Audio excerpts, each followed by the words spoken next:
saya akan memperkenalkan diri kami masing-masing. Halo, nama saya Amelia Nur Hidayah sebagai pembawa acara. Halo, nama saya Dihayu Kusuma Wardani sebagai pemeran 1. Halo, nama saya Eka Vidya Sutiuntari sebagai pemeran 2. Halo, nama saya Ina Leticia sebagai narator. Kami akan menampilkan video edutainment Tentang translasi mata uang asing. Selamat menyaksikan ya. Semoga bermanfaat. Dadah. See ya. Indonesia merupakan salah satu negara kepulauan yang terbesar di dunia. Indonesia memiliki 5 pulau besar. Yang pertama, Sumatera, Kalimantan, Jawa, Sulawesi, serta Irian Jaya. Salah satu perusahaan yang terbesar di Indonesia dan multinasional yaitu PT Unilever Indonesia Tbk. PT Unilever Indonesia Tbk berdiri sejak pada tahun 1993. PT Unilever Indonesia merupakan perusahaan Fast Moving Consumer Goods atau FMCG yang terkemuka di Indonesia. PT Unilever Indonesia memiliki banyak relasi yang tersebar di seluruh dunia dan terdiri dari berbagai macam negara. Karena PT Unilever Indonesia memiliki banyak relasi, otomatis di sini adanya perbedaan dalam mata uang asing. Oleh karena itu, perlunya adanya transaksi mata uang asing.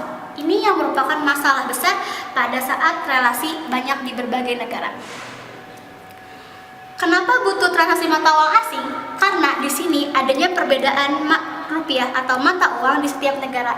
Oleh karena itu, dibutuhkan transaksi mata uang asing. Berikut cuplikan mengenai problem dalam transaksi mata uang asing. Ini adalah reka adegan dari proses translasi di mana Ibu Dia sebagai PT Unilever dari Indonesia dan Ibu Vidi sebagai PT Unilever dari induk perusahaan. Terdapat ketidakpahaman di antara keduanya karena perbedaan nilai mata uang yang digunakan, sehingga keduanya sepakat untuk menggunakan nilai dolar sebagai pelaporan keuangan mereka, dan proses inilah yang disebut dengan translasi.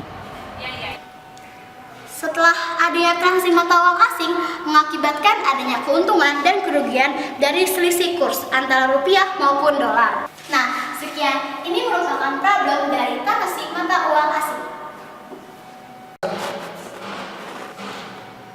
Jadi, tujuan pembelajaran pada transaksi mata uang asing adalah: yang pertama, membedakan antara transaksi dan konversi dalam mata uang asing.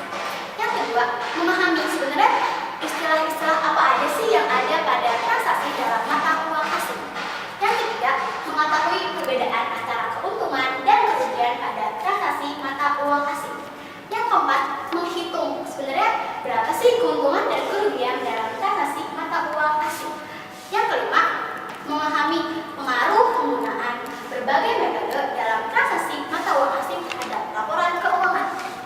Yang keenam, melakukan evaluasi dan memilih metode transaksi mata uang asing yang terbaik seperti apa, serta pengaruhnya terhadap pasar uang. Yang terakhir, mengetahui atau memahami hubungan antara transaksi mata uang asing serta inflasi. Sekian dan terima kasih.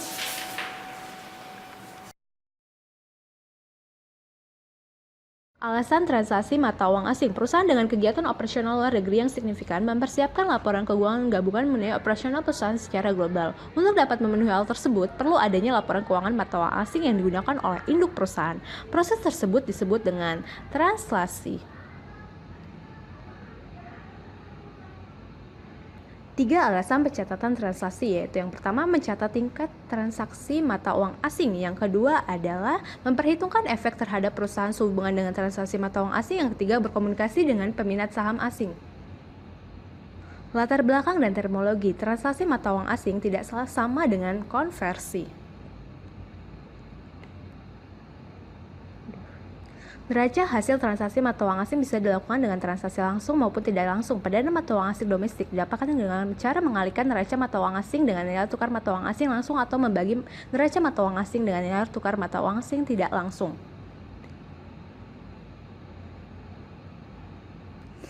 Transaksi BIT dan AS. Transaksi BIT adalah apa yang dibayarkan oleh perantara mata uang asing kepada Anda untuk mata uang asing, sedangkan transaksi AS adalah tingkat di mana perantara akan menjual mata uang asing kepada Anda.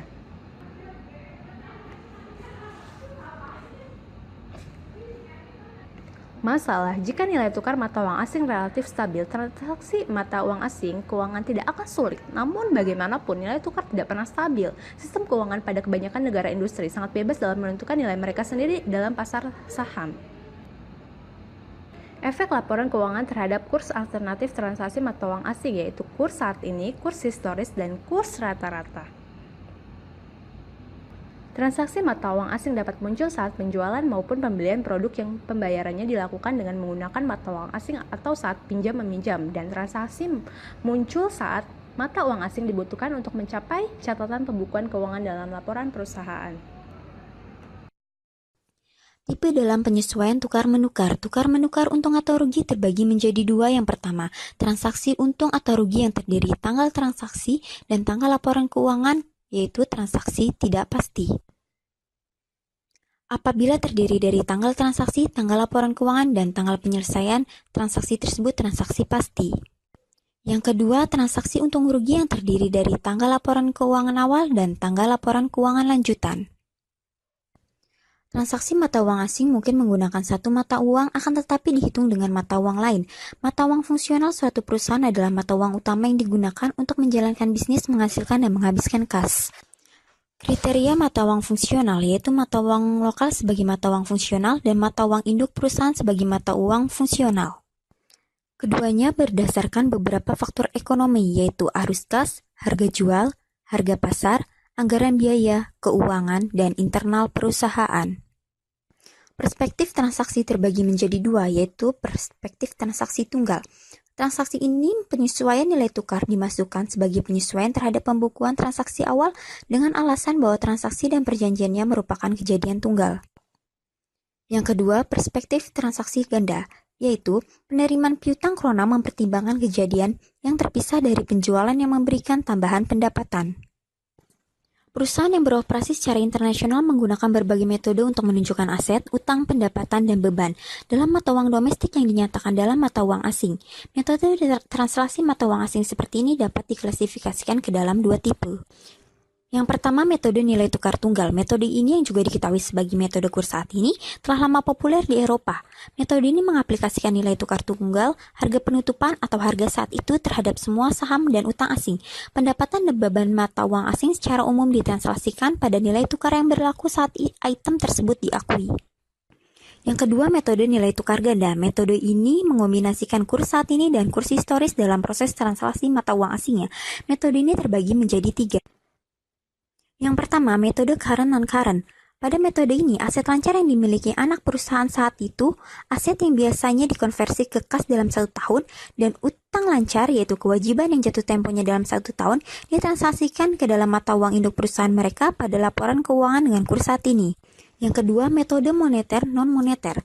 Metode ini juga menggunakan skema klasifikasi neraca untuk menentukan nilai tukar mata uang asing yang sesuai. Aset dan kewajiban moneter ditranslasikan dalam kurs saat ini, dan item non-moneter ditranslasikan dalam kurs historis. Dan yang ketiga adalah metode kurs sementara. Metode ini, transaksi mata uang asing tidak mengubah sifat sebuah item yang dihitung. Hal tersebut hanya mengubah unit perhitungan saja. Dengan kata lain, transaksi mata uang asing neraca disajikan ulang menggunakan mata uang item tersebut, tetapi bukan penilaian aktual. Mana yang lebih baik? Apakah satu metode transaksi mata uang asing cukup untuk setiap transaksi mata uang asing yang muncul dan untuk semua tujuan transaksi mata uang asing?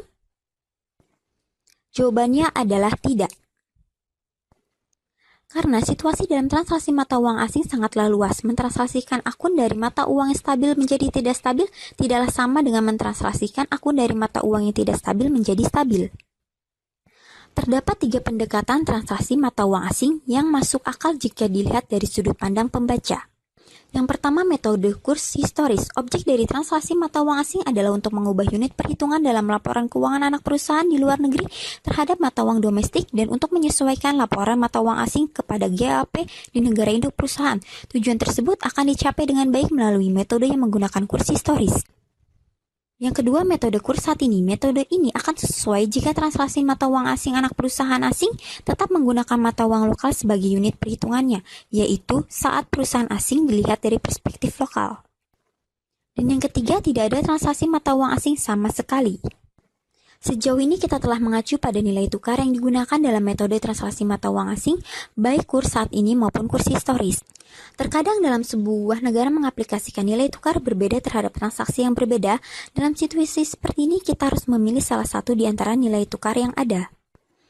Beberapa kemungkinan yang disarankan antara lain nilai tukar pembagian dividen, nilai tukar pasar bebas, dan nilai tukar penalti atau preference teraplikasi. Kita percaya bahwa nilai tukar pasar bebas yang menjadi pilihan akan tetapi dengan satu pengecualian, saat pengendalian nilai tukar terpengaruhi, nilai tukar teraplikasi harus digunakan. Di manakah kita? Tujuan transaksi mata uang asing memiliki arti penting pada dasar setiap penyesuaian transaksi mata uang asing yang mungkin terjadi. Pengembangan akuntansi transaksi mata uang asing. Yang pertama, pra sampai 1965. Yang kedua, 1965 sampai 1975. Yang ketiga, 1975 sampai 1981. Dan yang terakhir 1981 sampai sekarang. Gambaran standar nomor 52. Tujuan transaksi mata uang asing dalam FAS nomor 8 berbeda secara substansial dari FAS nomor 52. Gambaran standar nomor 52. Yang pertama, transaksi mata uang lokal. Yang kedua, transaksi mata uang induk perusahaan. Yang ketiga, transaksi mata uang asing. Semuanya menggunakan mata uang fungsional. Permasalahan perhitungan terdiri dari yang pertama, perspektif laporan, yang kedua, apa yang terjadi dengan pemerolehan, yang ketiga, konsep pendapatan, dan yang terakhir, laba terkelola. FASB memutuskan untuk menentang penyesuaian inflasi sebelum transaksi mata uang asing karena beranggapan mata uang ini tidak akan konsisten terhadap kerangka kerja valuasi harga perolehan yang digunakan dalam laporan Amerika Serikat. Ketiga standar ini berpartisipasi dalam perhitungan yang menghasilkan FAS nomor 52. Kasus 6/1 Perusahaan Regens. Perusahaan Regens baru saja mendapatkan anak perusahaan manufaktur Amerika Serikat yang berlokasi di pinggiran kota London. Pada dasarnya, mereka hanya menjual produk mereka di Inggris, yang penjualannya ditagihkan dalam pound sterling dan harga dihitung dengan kondisi kompetitif lokal.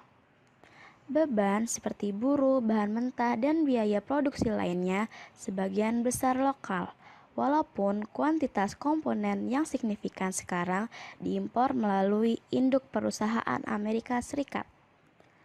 Pembiayaan sebagian menggunakan dolar Amerika Serikat yang disediakan oleh induk perusahaan.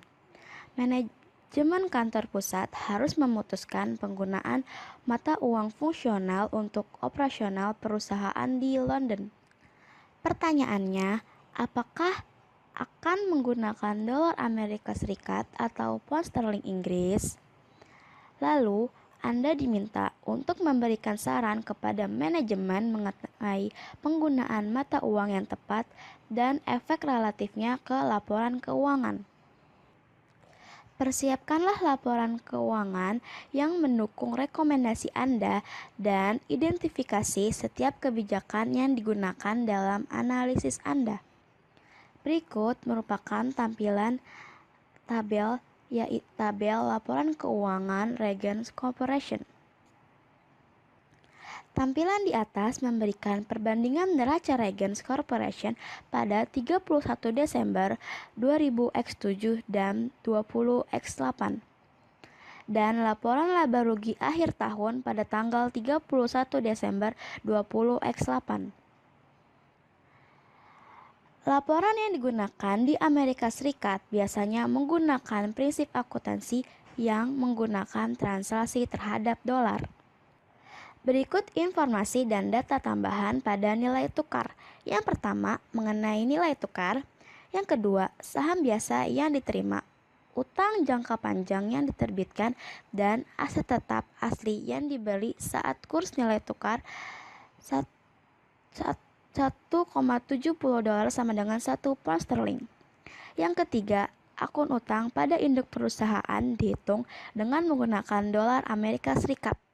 Yang keempat, kurs nilai tukar saat aset tak berwujud atau hak paten didapatkan dan pembelian aset tetap tambahan sebesar $1,82 sama dengan 1 pound sterling. Yang kelima, pembelian dan dividen yang terjadi sepanjang 20x8. Yang keenam, beban depresiasi sebesar 300 pound sterling untuk 20x8 sebesar 20 pound sterling berhubungan dengan pembelian aset tetap selama 20x8. Yang ketujuh, pajak tangguhan ditranslasikan dengan kurs saat ini. Yang kedelapan, persediaan cukup untuk produksi sekitar 3 bulan. Jawaban kasus 6. Strip 1. Perusahaan Regens.